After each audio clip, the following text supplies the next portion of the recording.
नमस्कार, जोहार, वेलकम। एसकेएमयू में पढ़ने वाले सारे स्टूडेंट्स का यहाँ स्वागत है। और अभी जो मैं बताने वाली हूँ शायद आपको पता नहीं हो, और अगर पता भी है तो शायद डिटेल में पता नहीं हो। तो देखिए कि क्या चेंजेस आए हैं इंग्लिश के सिलेबस में, कम्युनिकेशन स्किल्स इन इंग्लिश के सिलेबस में क्या चेंजेस आए हैं उसे मैं बताना चाहती हूँ। सो सेमेस्टर 2 का जो सिलेबस था उसमें बहुत बड़ा चेंज आया है। कुछ सब्जेक्ट्स ऐड भी हो गए हैं जो कि मल्टी डिसिप्लिनरी कोर्सेज थे, और कुछ के सिलेबस चेंज हुए हैं। सो जिनके सिलेबस चेंज हुए हैं पहले मैं उसको कंसीडर करती हूँ और देखती हूँ कि कम्युनिकेशन स्किल्स इन इंग्लिश का सिलेबस पहले क्या था और अब क्या है। तो आप देखिए कि जो पहले सिलेबस था वो क्या था। ये ओल्ड सिलेबस है जिसमें कि आपको यूनिट 1 में लिसनिंग स्पीकिंग, सेकेंड यूनिट में learning basics of English grammar, unit 3 में reading and writing, plus unit 4 में रीडिंग फ्रॉम लिटरेचर पढ़ना था। This was the syllabus, this was the old syllabus. Now what is the new syllabus. तो आप देखेंगे कि इसमें से ये syllabus unit 2 plus unit 3 new syllabus में है। So you have to read only now learning basics of English grammar and reading and writing. So reading and writing वाला जो सेक्शन है अब आप लोगों को सिर्फ और सिर्फ पढ़ना है। और दूसरी बात ये कि जब सिलेबस को कंडेंस किया गया है, मतलब कम किया गया है, तो क्या इसके मार्क्स भी कम हो गए हैं? यस, 50 मार्क्स का क्वेश्चन होगा अब, और आपको 50 मार्क्स में ही आंसर्स क्वेश्चन सेट होंगे आपके लिए, ठीक है। सो अब देखते हैं कि फिर से रिवीजन कर लेते हैं कि जो खत्म हो गया तो उसमें क्या था और जो बचा हुआ है उसमें क्या है, ठीक है। देखिए आप लोग, लिसनिंग और स्पीकिंग में लिसनिंग के सारे बैरियर्स एंड स्पीकिंग के फोनेटिक्स वगैरह वगैरह थे, public speaking, podcasting and stress, pitch, intonation, ये सब था, ठीक है। तो फर्स्ट सेमेस्टर जो फर्स्ट हमारा टाइम था, जो फर्स्ट यूनिट था वो तो खत्म हो गया। There is no need to read this section.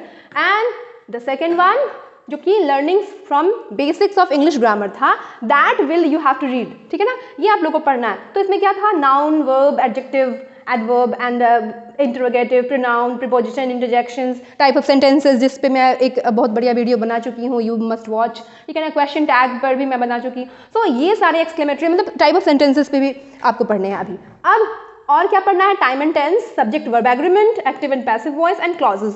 सो ये सब्जेक्ट वर्ब एग्रीमेंट का भी वीडियो मैंने अपलोड कर दिया है, यू शुड वॉच देम।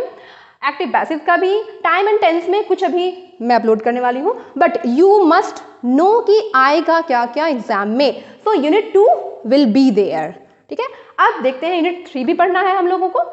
तो यस, यूनिट 3 भी है। यूनिट 3 में है reading and writing. So reading की बैरियर्स क्या क्या होती हैं, रीडिंग करने में क्या क्या परेशानियां आती है, आपको अभी ये क्वेश्चन आ सकता है। और कितने तरह की रीडिंग होती है, टाइप्स ऑफ रीडिंग, ये भी आपके सिलेबस में अभी है। नाउ राइटिंग में क्या क्या बैरियर्स होते हैं, कितने तरह की राइटिंग होती है, स्पेशल पर्पस की राइटिंग क्या होती है, academic writing, basics of editing कैसे करते हैं, and letters, emails and reports, ये सारे आपके सिलेबस में अभी है। सो यूनिट 2 एंड यूनिट 3 अभी है। और अब देखिए गया क्या इसमें से, तो यूनिट 4 चला गया। यूनिट 4 में जो लिटरेचर पढ़ना था आप लोगों को ना, prose and poetry, that is gone now. So old man and the sea, ये सारे के सारे जो लिटरेचर थे, मतलब कि जो प्रोज था, जो कहानियों का जो हिस्सा था, वो भी खत्म हो गया है।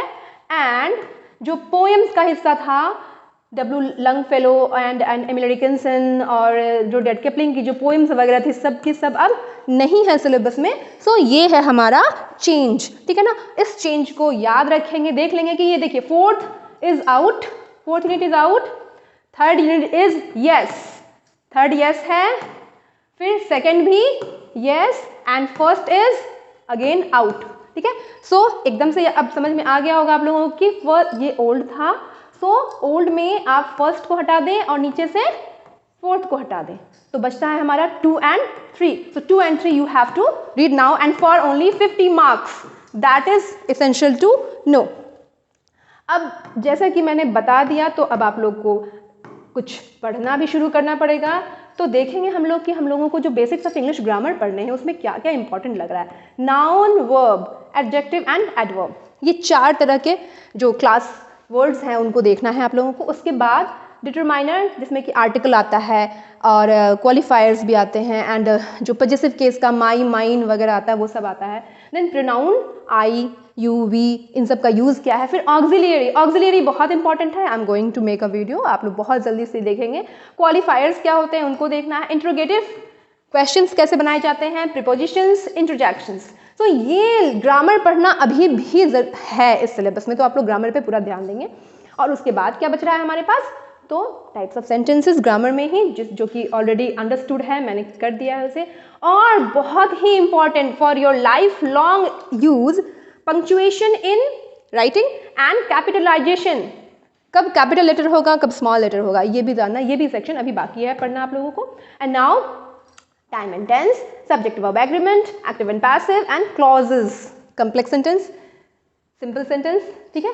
एंड देन रीडिंग की बैरियर्स, टाइप्स, राइटिंग के टाइप्स और letters, emails and reports. So this is the syllabus. आप लोग तैयार हो जाइए नेक्स्ट क्लास के लिए। Thank you very much and spread it among your friends and subscribe and share. Thank you.